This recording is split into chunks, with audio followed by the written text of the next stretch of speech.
Hello everyone, CodeChef here. We are going with the exercise named the block game, which is the 24th exercise in a row.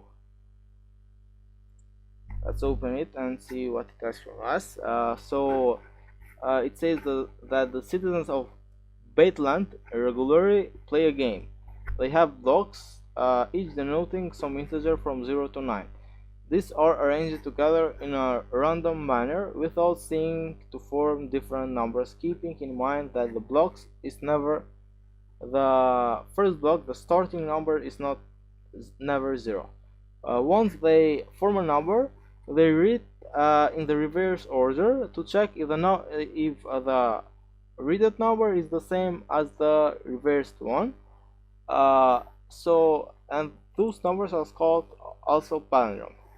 Ash happens to see this game and wants to simulate the same in the computer. As the first step, he wants to take an input from the user and check it if the number is a palindrome and declare if the user wins or not.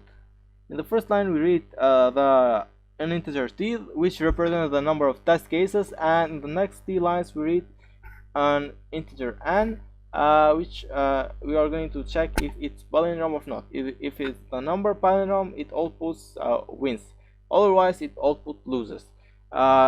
In one exercise before this, I don't remember which with number, we solved the exercise where we found the reverse number. I would suggest first it was that exercise, the tutorial. After that come to this, but I will try to explain in this exercise, but in a faster way.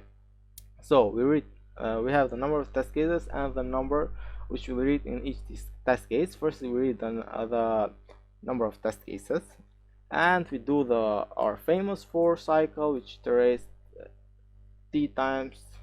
We go through all test cases which are given from the CodeChef creators, exercise creators. So we read the t and no, not the t, sorry, we read the n, and now because we need to save the original number to compare with the real one, we get a temporary variable which has the value of n, and a reverse variable named reverse, which has the value of 0.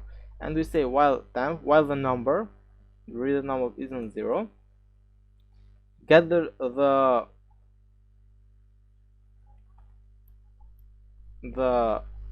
reversed one, which we have multiplied, shift to the left for 1, add 0 at the end, and add the last digit of the number, and get rid of the last digit of that number. And how this works: if we have the number 153, we get 3, we put here, and that's the reverse number is 3. After that, it multiplies by 10 again, and the first time it multiplies by 10, but 0 multiplied by everything is 0, which not makes a problem, which means that the first number goes here, and that's 3. After that, we do it 30, so we have a 0 there. When we add the next one, 0 plus 1 digit number would be that 1 digit number, which in this case would be 35.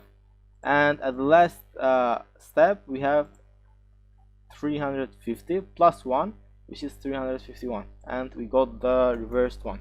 So we get rid of each digit while until we get 0, and we add that at the end of the reversed one. And now we save the number, the real number, so because we have to check if the reverse one is equal to the real one. If that's equal, it says wins to output wins and a new line because we have n test cases. Otherwise, we need to output loses and a new line. Let's copy this, go submit, wait for it to load, still waiting, and submit it. It takes some seconds to get the response. Probably, yeah, probably I would say probably a correct answer. And that's all about this exercise. Thanks for watching. Don't forget to subscribe by clicking the red button right below the like button, and also activate the notification by clicking the notification bell to not miss the upcoming videos. See you soon on Code Purpose.